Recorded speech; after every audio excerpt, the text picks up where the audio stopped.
Queridos, iniciamos hoje a série de exposição nos ciclos da vida, como vencer as demandas de cada época, da infância à velhice. Vários paradigmas a respeito de família, especialmente nessa noite, sobre criação de filhos serão quebrados, porque a gente vive numa cultura onde a Bíblia não orienta nós mais sobre criação de filhos. Tecnologia moderna, as crianças se tornaram pequenos deuses que a gente tem que ter cuidado, porque qualquer coisa vai traumatizá-las. E quem aqui passou dos 50 e foi criado naquele sistema antigo, tomava umas boas varadas e varadas boas, sabe que não se perdeu por conta disso, sabe que não deixou de amar pai e mãe por conta disso, não é, Vilas? Faz é valorizar mais ainda o pai e a mãe. Eu precisei apanhar demais, e se não fosse aquilo, o que seria de mim, que eu dei trabalho demais? Então a gente vai quebrar o paradigma, porque o que eu leio de psicologia moderna hoje, na mente dos cristãos, a respeito de todos os assuntos de família, por isso que a gente vive essa miséria de vida em família, porque a gente não conhece o desígnio, a vontade de Deus claramente, cristalinamente revelado em sua palavra. Então eu peço a você, em nome de Jesus, que em primeiro lugar, entregue seus paradigmas, sua visão de mundo, aquilo que você acha ser certo, ser errado, e diga: Deus, está aqui, molde os meus alicerces, os fundamentos sobre os quais a minha visão, que a tua palavra oriente o meu jeito de pensar, meu jeito de enxergar, e acima de tudo oriente o meu jeito de agir no dia a dia, dentro do ambiente familiar. Ore por isso para a sua vida, peça a Deus quebrar seus paradigmas, e diga: Deus, eu estou aberto para o Senhor fazer o que quiser, porque até aqui, como eu tenho administrado as coisas, não tem dado muito certo, e se você for honesto mesmo, honesto de verdade, você vai chegar à conclusão de que não tem dado muito certo, quando você tenta reger a sua vida, baseado em princípios construídos por homens, que tem o homem como centro de todas as coisas. Quando Deus deixa de ser o centro e o homem se torna o centro, só dá confusão, e a gente sabe muito bem como nós estamos cercados de confusão. Então nessa noite, nos ciclos da vida, pela fase de menor idade, recomendação para a criação de filhos, e eu quero trazer primeiro à memória de vocês alguns princípios básicos, que a maioria de vocês, se não todos, já conhecem, mas eu quero relembrar-lhes os princípios bíblicos gerais a respeito da criação de filhos e a respeito da criança. O primeiro princípio bíblico é que os filhos são herança de Deus. Os filhos não nos pertencem, os filhos pertencem a Deus. Os filhos são presentes que Deus nos concede. A Bíblia os chama de flechas. Herança é um tesouro, herança é uma dádiva, herança é fruto do trabalho sacrificial de alguém que amontou uma quantidade X para dar para outra pessoa que não trabalhou tanto para receber. Em primeiro lugar, filhos são bênçãos, são projetos de Deus para as nossas vidas, para nos encher de felicidade, de gozo, de alegria, para completar a nossa vida em vários aspectos. Segundo o princípio geral das Escrituras, filhos precisam de cuidado, treinamento e modelagem de caráter. Provérbios diz: ensina a criança no caminho em que deve andar, e ainda quando for velha não se desviará dele. O texto ele não traz um artigo, ensina a criança o caminho, mas o texto traz uma preposição, ensina a criança no caminho, pai e mãe. Deus colocou essa criança na tua vida para que você ande por um trilho e diga para essa criança: você vai andar nesse trilho comigo, eu vou te treinar, eu vou te ensinar a viver no caminho em que deve andar. E isso vai inspirar você para o resto da vida. Eu quero te treinar para a vida, eu quero modelar teu caráter, eu quero ajudar você a ser formado para a batalha. Terceiro princípio bíblico geral é que as crianças, e alguns pais não vão gostar de ouvir isso de jeito nenhum, são descendentes de Adão e portanto são marcados pelo fator pecado. Davi escreve o Salmo 51 e diz: em pecado me concebeu minha mãe. Deus diz em Gênesis capítulo 6 que é mau todo o desígnio do coração humano, desde a sua meninice. Semente de veneno da serpente corre na veia de todos nós, e inclusive daqueles pequenininhos que saem da sua barriga, mamãe, e que você diz: é um anjinho bonitinho demais, gostoso, depois que você toma banho ali, dá aquele perfuminho tão cheiroso, antes de fazer o cocô na fralda, né? Tão cheiroso, tão gostosinho. Mas não se iluda, tem Adãozinho ali, tem todo o potencial para rebeldia, para maestria em praticar o pecado ali. Isso é um princípio bíblico claro. as diversas possibilidades de um filho. Filhos podem trazer alegria ou serem fonte de grande tristeza. Adão e Eva, depois que caem em pecado, têm 2 filhos. Eles dizem, graças a Deus, Deus nos presenteou com um descendente. Talvez será por meio desses descendentes que Deus vai restaurar todo esse mundo caído. E olha que tristeza, 2 crianças criadas no mesmo lar, indo lá no culto na igreja presbiteriana, todo domingo, os encontros, os pequenos grupos, os discipulados, livro do mês, e aí os meninos crescem recebendo amor, orientação, treinamento. Adão e Eva sabiam muito bem o preço do pecado, o quanto é amargo, tiveram medo, se esconderam de Deus, e os meninos crescem.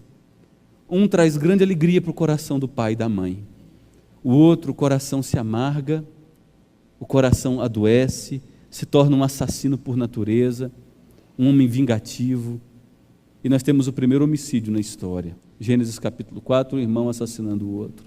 José e seus irmãos, o pai sonha com os filhos, ele pede a um filho, vai lá visitar seus irmãos, e quando José está no caminho, os irmãos olham, tomados de ódio, de rancor, desejo de vingança, sangue nos olhos, diz, vamos matar esse moleque. Jogam ele dentro de um buraco, vende como escravo para o Egito, o resto da história você já sabe. Esaú e Jacó, Gênesis capítulo 26, Jacó chega a uma determinada idade, ele engana seu irmão, os anos se passam, quando o seu pai vai abençoar Esaú, que é o primogênito, Jacó engana o seu pai, Esaú se enche de ódio mortal a ponto de desejar, com todas as suas forças, assassinar seu irmão. Isso rasga o coração de um pai. Em cada família pode existir um Caim e pode existir um Abel. Ainda que você se esforce para dar a mesma educação, ainda que você ore com eles todas as noites, ainda que você sonhe, projete, conversão é um milagre de Deus. Infelizmente é possível sim, porque a gente vive nesse mundo marcado pela queda, que um filho te encha de alegria e outro filho te encha de tristeza. Foi assim com Absalão e Aminon. Davi gostava demais de Aminon, seu filho, e o coração desse menino se perde. Ele assassina, ele estupra sua meia-irmã.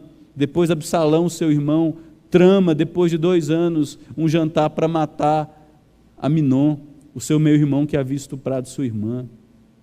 Um lar cristão, filhos de Davi, o homem segundo o coração de Deus, o homem que debaixo de uma árvore, tocando ali harpa, acalmava o espírito demoníaco no rei Saul, e o homem escreve ali, o Senhor é meu pastor, nada me faltará, uma das poesias mais lindas de toda a história humana.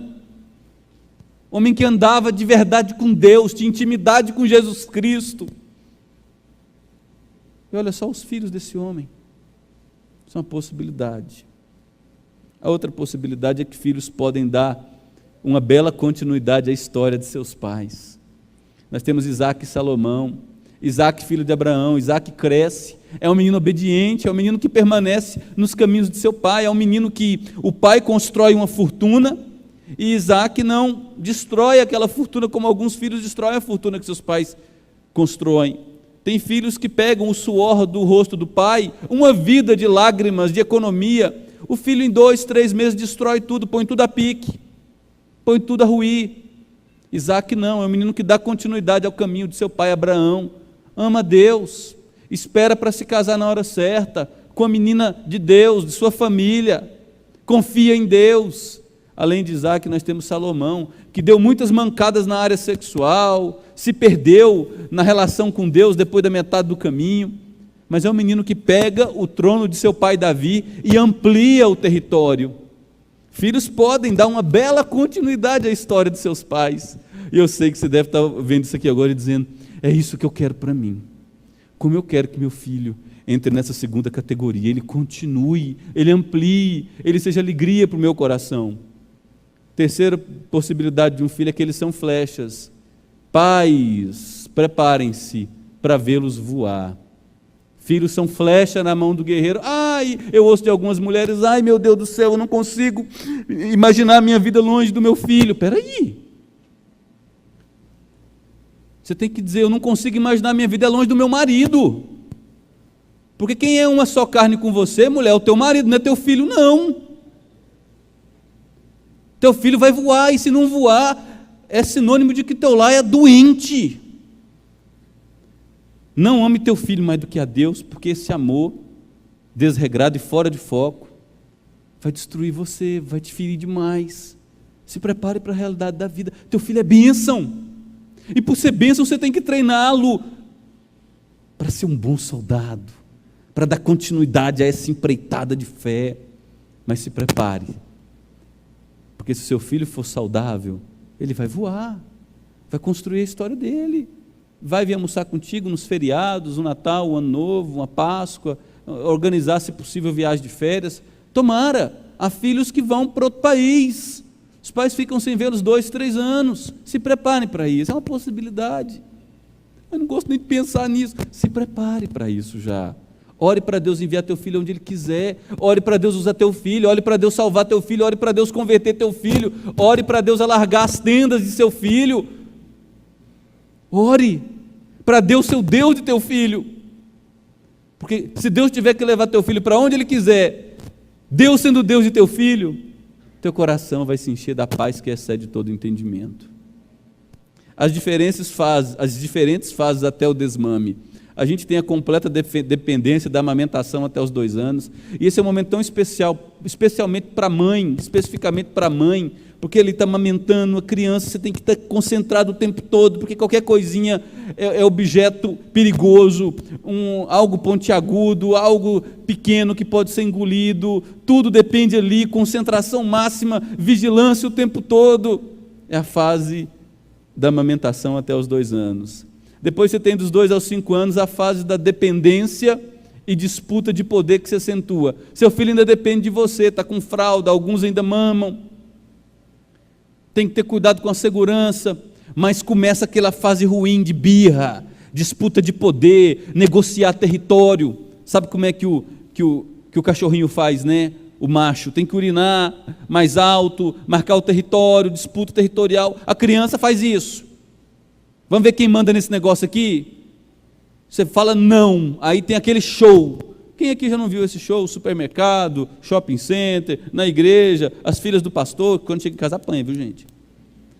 É disputa o tempo todo ali, disputa de poder. 2 aos 5 anos é terrível isso, é dependente de você, você ama, sabe que te ama, mas o tempo todo está ali, querendo te dominar.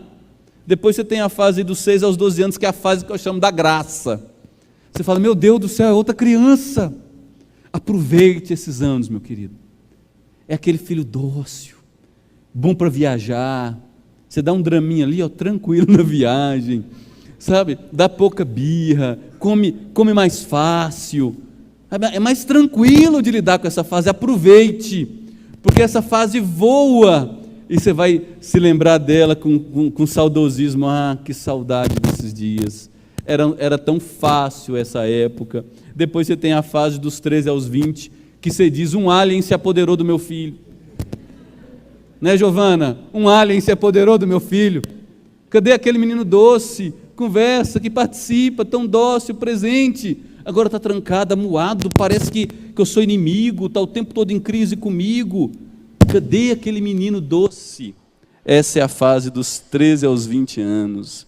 Pode ser mais curta, mas a nossa adolescência está tardia, porque os nossos meninos são paparicados demais em casa, não pode pegar mais ônibus, não pode ir sozinho para tal lugar, porque coitado, né? Coitado, tudo tão perigoso, e a gente protege demais, então fica aquele adolescentão, 20 anos adolescentão. Aí nós temos dos 21 aos 27 o processo de independência que se acentua. Seu filho e o meu começam a dar voos mais autônomos, vai para a universidade. Às vezes a universidade não é na cidade, tem que mudar para outro lugar, o coração da mãe se rasga, meu Deus do céu, meu filho está aqui a 30 quilômetros, ai meu Deus, mas eu acho que é 2.000 quilômetros, e ele começa a alçar voos. Aqui você tem, na vida de alguns jovens, as primeiras mancadas, né? É aquele fogo que toma, e o menino é crente, cresceu sabendo que tem que ter cuidado, mas tem que ter as experiências de queda dele. Ele começa a voar e vai caindo, voa e cai. Está acentuando a fase da independência dele. Depois você tem aí dos 28 aos 32, que é o processo de independência fortalecido. Normalmente aqui terminou a universidade, normalmente aqui já está noivo, pensando em casar, normalmente aqui já está sonhando em financiar o seu apartamento, já está com o seu carro, está autônomo, tem sua carteira de habilitação já há alguns anos, tem segurança. Você já está mais seguro para liberá-lo para fazer viagens curtas, 2, 3 dias fora sozinho com alguns amigos. E depois, querido, a idade adulta chegou, casou, e se for saudável, mudou, e você vai saber notícias esparsamente. Porque se você souber notícia de um seu filho casado o tempo todo, é que alguma coisa está errada. Deixa ele resolver os problemas dele lá, com a mulher dele, com o marido dela. Se envolva o menos possível, você vai atrapalhar. Essas são as diferentes fases até os desmames. É óbvio que isso aqui é um número geral. Para alguns grupos o número é menor, outros é um pouco maior, porque você tem homens hoje em casa com 38 anos jogando videogame. Me desculpa, gente, 38 anos jogando videogame dentro de casa. E o papai e a mamãe falam, tadinho, meu filho, eu trouxe o caldinho para você. Está aqui a sopinha. O que você quer? Você quer sopinha de quê? Carne vermelha ou carninha de frango? Tem pais assim. Quais são os desafios dos pais até os 23 anos? Primeiro desafio, gente, é a coerência entre fé e prática. Deuteronômio capítulo 6, versículos 5 a 9. Moisés reúne os pais e diz, amem a Deus. Amem a Deus. E por amar a Deus, é o legado mais importante, por amar a Deus, ande com Deus.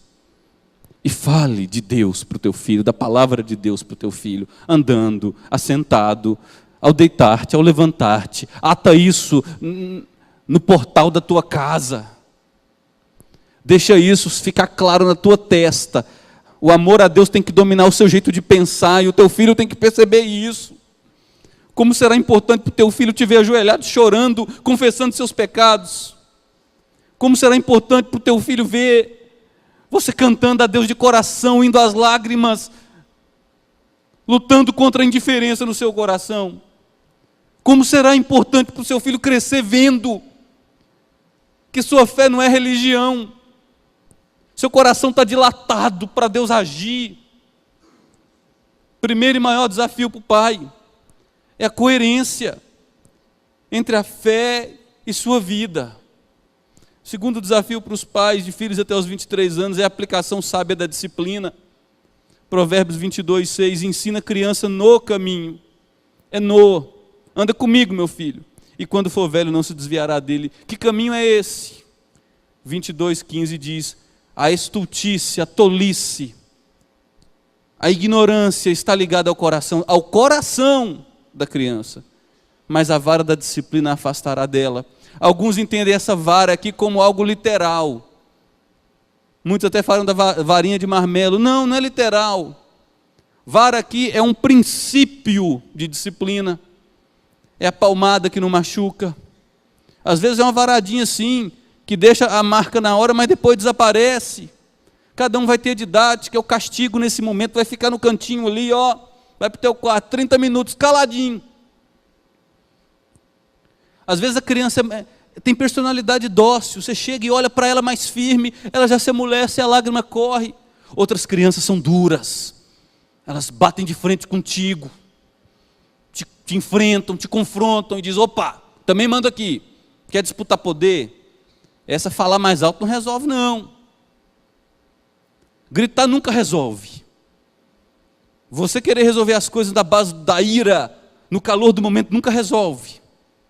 Mas para criança de personalidade forte, uma pressão, de vez em quando, às vezes de vez em sempre, vai fazer bem. Porque a tolice está ligada ao coração dela. Provérbios 23, 13 diz, não retires da criança a disciplina. É treinamento, ela está sendo treinada para a vida, e o Adão está dentro dela. O veneno da serpente corre na veia, pois se você a fustigar com a vara, não vai morrer. Aqui você já vê que o sábio que escreve provérbio, ele usa a vara num sentido literal. Mas hoje a disciplina modernizou, uma palmadinha, uma chineladinha. A vara e a disciplina, Provérbios 29, 15, dão sabedoria. Presta atenção, pais. A vara e a disciplina dão sabedoria, mas a criança entregue a si mesma vem envergonhar sua mãe. Por que o sábio usa a figura da mãe? Porque provavelmente a mãe é a que fica mais tempo com a criança. A mãe é aquela que tem a difícil tarefa de, enquanto, pelo menos na cultura das Escrituras, o homem sai para prover, a mulher fica em casa nutrindo. Hoje mudou muito disso. Hoje o homem sai para prover, a mulher sai para prover, e quem nutre em casa é o Discovery Kids. Né? Netflix é que nutre, é o smartphone. Está lascado o negócio hoje, porque ninguém está nutrindo em casa. Mas o princípio é, a mãe pressupõe está mais tempo com seus filhos. Então, mãe, a vara e a disciplina vão endireitar esse menino. Senão, será uma vergonha para você. E não se engane, será mesmo. Provérbios 13, 24. O que retém a vara aborrece seu filho, mas o que o ama, cedo o disciplina. E a palavra cedo aqui eu pesquisei. É a mais tenra idade. É óbvio, gente. Nós vamos usar metodologias diferentes para cada idade do nosso filho. Eu não chego num homão igual o Marcelo de 19 anos e vou, vem cá. Vai ter umas varadas agora. É claro que não. Embora se vacilar demais, é provável. Mas a estratégia mudou. A conversa mudou. A metodologia mudou. Essa fase dos 3 aos 5 aninhos, 6 aninhos, 7 aninhos, birra, disputa de poder, infelizmente, pressão de vez em quando, fará um bem enorme para a alma dessa criança.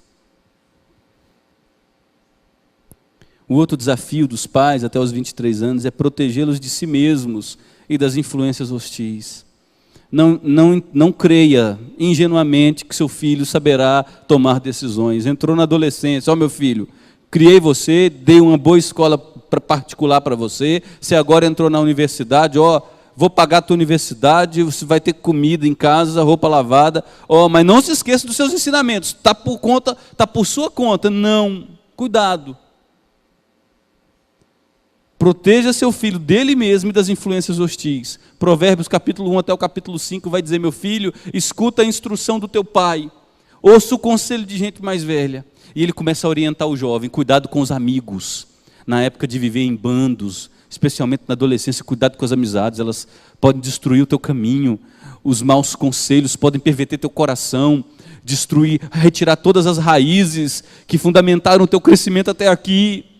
Cuidado, meu filho, cuidado com a mulher que te olha com aquele olhar sedutor. Cuidado. Provérbios pinta no capítulo 4 e 5 a imagem de uma prostituta. Seus lábios marcados por aquele batom forte, perfumada, nas esquinas, piscando para você, te chamando para ter uma noite agradável com ela. E a gente vive numa cultura marcada pela erotização exagerada. Da hora que você acorda, da hora que você dorme, é sexualidade desenfreada e toda torta. Cuidado, não deixe teu filho entregue a si mesmo nessas fases. Ele vai precisar muito de conselho, de abrigo, de orientação, de alguém lutando por ele. Vai ter gente querendo ganhar o coração do teu filho. Um outro desafio dos pais até os 23 anos são as orientações nos pontos críticos da vida. E aqui o papel do homem e do pai é importantíssimo nesse ponto. Porque via de regra o homem tem a tendência, eu trabalhei demais, lutei demais, agora eu chego em casa, quero desligar, quero relaxar um pouco, quero jogar aquela bola, ok, quero jogar aquele tênis, ok, quero ir para a academia, preciso descansar um pouco. Mas teu filho precisa de você, homem. Quando você vê os eventos onde alguém chama ao avivamento, sempre é promovido por homens pais. Josué capítulo 24 reúne todo o povo e diz, eu sou o pai da minha casa, eu sou o líder espiritual do meu lar, eu tenho responsabilidade sobre os meus filhos, eu e minha casa vamos andar com Deus, eu e minha casa.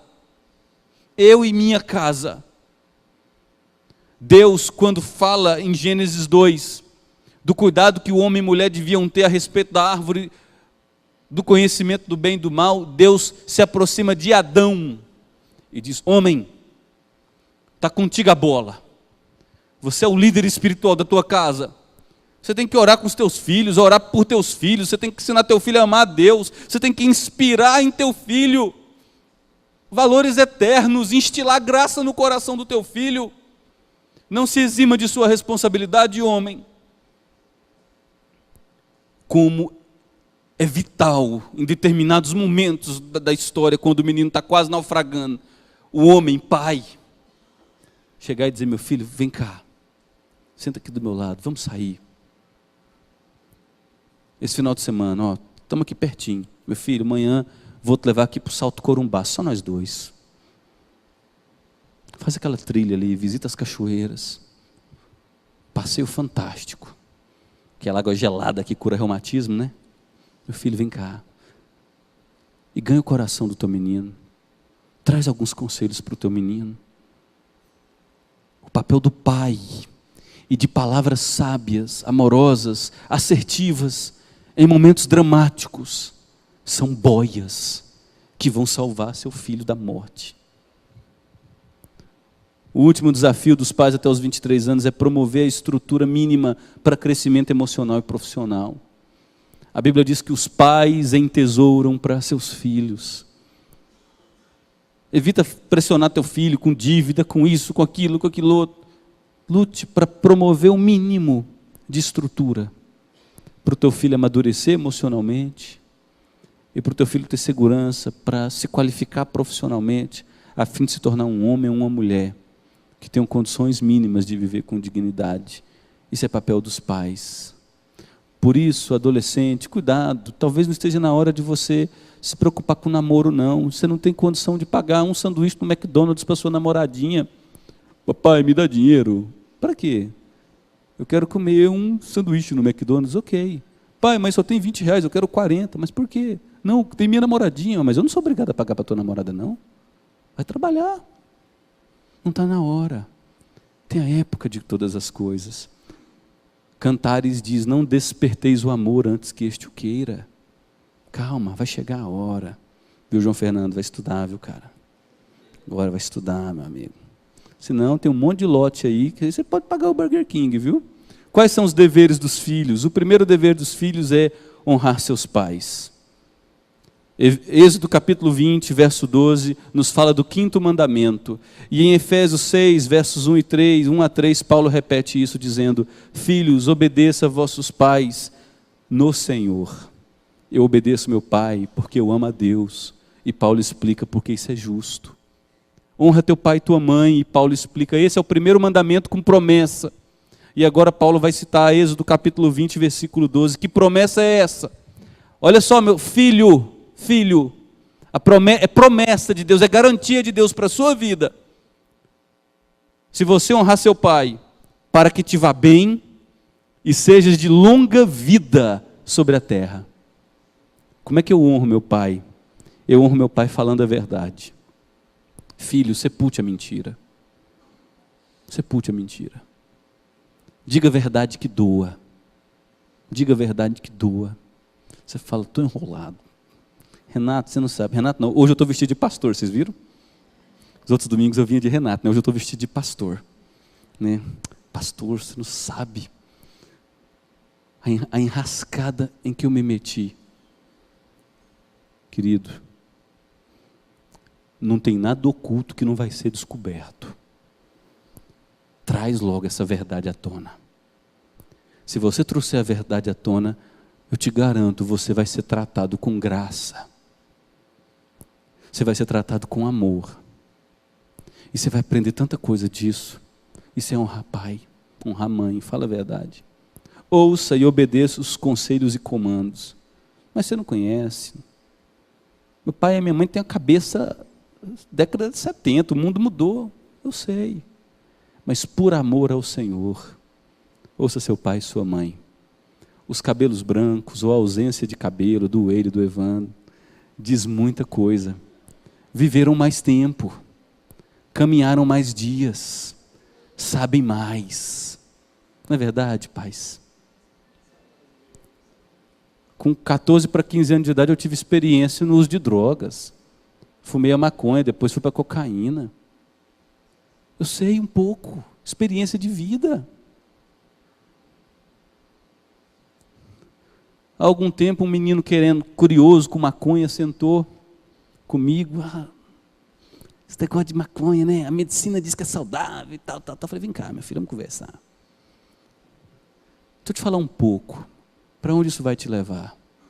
Graças a Deus, para aquele menino, louvado seja Deus, a conversa resolveu. mudou a direção, está até trabalhando hoje. Louvado seja Deus. Ou se obedeça a seus pais, no Senhor, para que te vá bem e seus dias sejam prolongados. E a terceira maneira de honrar teu pai é ampará-los na velhice. Teus pais lutam por você, abdicam de sonhos, projetos, sacrificam a saúde por você, trabalham longa jornada de trabalho, vão para longe. Tem gente aqui que vai para Trindade, tem gente aqui que vai para Goiânia todo dia trabalhar, trânsito pesado, congestionado, cansado. Filho, honra teu pai e tua mãe. Eles pagam um preço muito alto para te amar, para cuidar de você e para prover estrutura para você crescer emocionalmente, profissionalmente. E quando chegar a velhice, ampare teus pais. Gênesis 47 nos diz que José traz Jacó velhinho para o Egito, dá a melhor terra para o seu pai e cuida de seu pai até os últimos dias. Não esqueça de teu pai e de tua mãe. Algumas promessas bíblicas, isso é muito bom, gente. Deus deseja salvar nossos filhos. Isaías 44:3 nos diz: porque derramarei água sobre o sedento. Olha o que Deus está falando, gente, isso é promessa. Derramarei o meu espírito sobre a tua posteridade, e a minha bênção sobre quem? Sobre quem, gente? Promessa de Deus, eu quero salvar teu filho. Não vou dar filho para vocês, para forrar inferno, não. Não vou dar filho para calamidade, não. Quanto a mim, diz o Senhor, esta é a minha aliança, o meu espírito que está sobre ti, e as minhas palavras que pus na tua boca, não se apartarão dela, nem da de teus filhos, nem da dos filhos de teus filhos, não se apartarão desde agora e para todo o sempre, diz o Senhor, para todo o sempre, diz o Senhor. Deus deseja salvar nossos filhos. Uma outra promessa bíblica é que pais justos, homens que andam com Deus, mulheres que amam a Jesus, serão honrados. Provérbios 27 diz: o justo anda na sua integridade. Olha só, felizes são os filhos depois dele. Vale a pena andar com Deus. Vale a pena chorar por pecados. Vale a pena pagar o preço no meio de uma geração adúltera e corrompida. Vale a pena remar contra a maré. A promessa de Deus é: o justo que anda na sua integridade, felizes serão os filhos depois dele. Vale a pena. Terceira promessa bíblica: Deus deseja cuidar de nossos filhos. Salmo 103, versículo 17. A misericórdia do Senhor é de eternidade a eternidade sobre os que o temem, e a sua justiça vai alcançar quem, gente?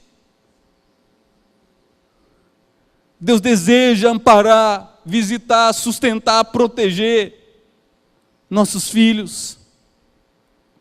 Pais crentes deixam uma grande herança. Provérbios 14, verso 26, no temor do Senhor, em andar com Deus, amar a Deus, tem um homem forte amparo. E olha isso, meus queridos. E isso é forte, é refúgio para os seus filhos. Filho que cresce vendo pai e mãe andar com Deus, quando chegarem os dias da calamidade para ele vai saber para onde correr. Ele saberá onde se abrigar, porque o pai mostrou para ele, em momentos de tempestade, andando pelo vale da sombra da morte, para onde corria, aonde se abrigava. Que herança bonita, gente. Meu filho, eu não posso te proteger. E não tenta proteger seu filho de tudo, não tem jeito. Você vai entrar em paranoia. Meu filho, eu não posso te proteger de tudo, eu faço o que eu posso. Põe cerca elétrica, alarme, eu olho aqui pelo celular, umas 10 câmeras na minha casa e tal, e põe isso aqui e tal. Te levo de carro para a escola e busco, sacrifico, faço tudo, meu filho, mas não tem jeito. Se Deus não te guardar, eu não vou dar conta. Eu te entrego nas mãos de Deus para Ele te guardar, porque Deus é quem guarda a minha vida. Ensina isso para o teu filho desde cedo. Confiar em Deus e correr para Deus no dia da calamidade. E por fim, gente, a conversão. Que promessa bonita. Causa um poderoso impacto espiritual na vida dos filhos. Atos 16, isso aqui é o texto da conversão do carcereiro de Filipos. Paulo está ali, todo machucado, chicoteado, judiado, e começa a cantar, a louvar, a orar. As portas se abrem das celas, o carcereiro quer se matar, e Paulo diz: não, ninguém fugiu. E naquele momento, Paulo o carcereiro pergunta: o que está acontecendo aqui?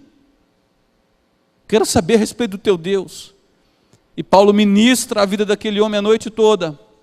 E termina a noite, aquele homem levando Paulo para sua casa, cuidando de suas feridas, e sendo batizado ele e toda a sua casa.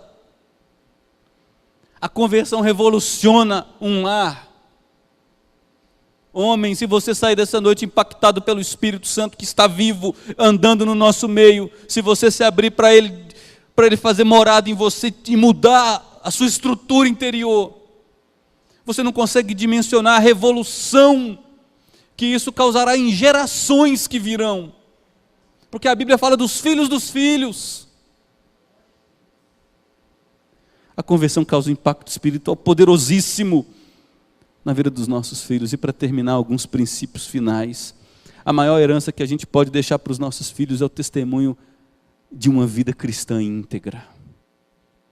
A maior herança. Porque dinheiro, a gente se esforça, a gente luta, é tão relativo, pode acontecer um desarranjo econômico e amanhã toda aquela herança se diluir, não ter valor, o menino pode ser descabeceado, ou pode ser um menino bom, com projetos bons, com iniciativa boa, mas fez uma aplicação aqui, direcionou energia para um caminho que não deu certo, perdeu tudo. Então a maior herança que pais podem deixar para os seus filhos é o testemunho de uma vida cristã íntegra. O segundo princípio final é que não desista de lutar. Não desista de lutar e orar por seus filhos quando chegar os momentos desafiadores. Não é cível, querido. A gente está treinando gente que tem uma indisposição natural para andar com Deus e para amá-lo. Você consegue entender isso? A gente está treinando gente que tem uma indisposição natural em andar com Deus e amá-lo. Não desista de lutar e de orar por seus filhos quando chegarem os momentos desafiadores. Terceiro princípio final: Deus nos concedeu filhos para serem fontes de grande prazer. Não permita que nada que ocorra roube essa verdade do seu coração. Meu filho é herança do Senhor. Se eu tiver que lutar, eu vou lutar agora, com toda a minha força, mas eu sei que meu filho foi dado como presente de Deus para me dar alegria.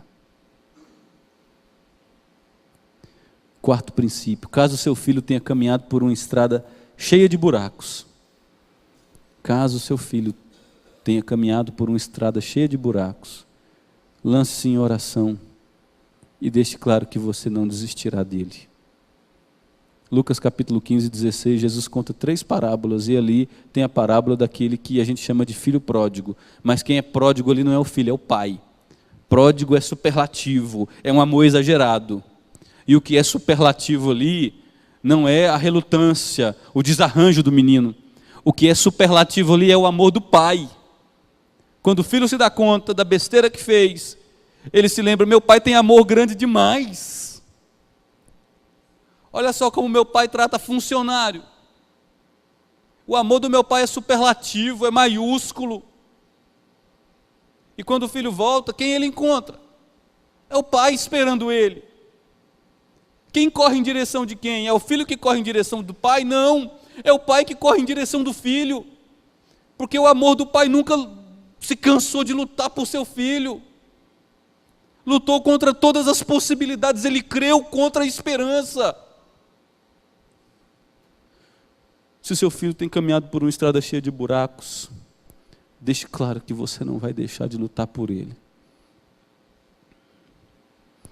Discipline seu lar desde cedo, para ter a leitura e estudo das Escrituras, a prática da oração, de cânticos e a celebração das pequenas conquistas. Tudo na vida é disciplina, gente. Especialmente a vida cristã é disciplina. É uma luta. Para a gente ler as Escrituras é uma luta. Um versículo dia é uma luta. Orar é uma dificuldade enorme. É uma força sobre-humana.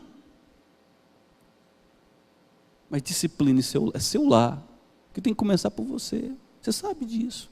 Disciplina seu lar desde cedo para ter leitura e estudo das Escrituras, a prática da oração, de cânticos e a celebração das pequenas conquistas. Eu tenho saudade de mais de uma época da minha vida que a gente tinha essa regularidade muito maior. A gente morava próximo a umas serras. E o Vale do São Patrício é cheio de serras. E eu lembro que aos finais da tarde saímos de carro, eu, a Raquel, o Marcelo, as meninas não eram nascidas ainda, e 2 cachorros, um labrador e um pincher. Aí a gente subia uma serra perto de casa, subia uma serra. Chegava lá em cima, o entardecer, a gente estudou todo o livro de Eclesiastes, no topo daquela serra, sentados numa pedra. Eu, Marcelão, Raquel, os cachorrinhos correndo para um lado para o outro, batendo papo. Que delícia. Disciplina teu lado desde cedo. Mande vídeos para os teus filhos, pregações para o teu filho. Mande artigos que você lê bacana, mande para ele. Um texto bíblico que falou profundamente a você. Na hora do almoço, senta, não faz aquela oração xoxa que a gente faz, não, né? Obrigado. Tá. Fala, meu filho, Deus ministrou a minha vida hoje de uma maneira tão especial, eu preciso compartilhar com vocês. Fala para tua mulher também. Santifique tua mulher. Deus falou comigo isso, através de sua palavra.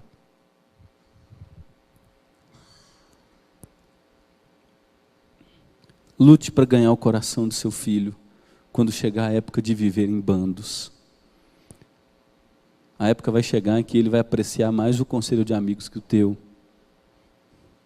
Que ele vai amar mais estar no smartphone que com você. Que ele vai amar muito mais a Netflix que a mesa do jantar. Lute para ganhar o coração do seu filho quando chegar essa época. E por fim, lute para ter um bom casamento. Pais, eu termino com essa palavra. Lute para ter um bom casamento. Isso inspirará seu filho muito mais do que você imagina. Casamentos desastrosos, com cólera, grito, ofensa, gente rude, amargura, gente que não se fala por dias. Isso gera feridas no coração dessa meninada, que vocês não conseguem dimensionar o tamanho.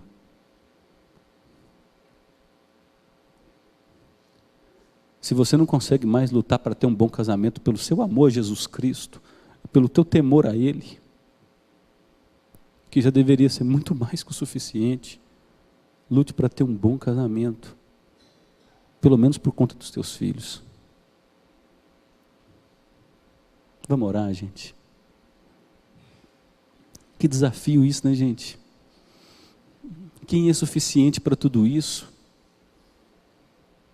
Quem é capaz de viver assim? Você consegue? Eu não consigo. É por isso que a gente depende da graça de Deus. Deus, tem misericórdia de mim. Me ajuda, Deus. Quebra meu coração. Me ensina a andar contigo. Ó Deus, faz vida em mim. Me oxigena. A graça de Deus pode nos fortalecer para a gente viver assim. A graça de Deus pode nos sustentar diariamente para a gente viver assim. Ore pela graça de Deus em sua vida e ore para que Deus te use com graça na vida de seus filhos. E se você é filho, ore para que Deus te abençoe, te livre do maligno e te oriente nas estradas que você está caminhando e nas quais você vai caminhar ainda. A gente começa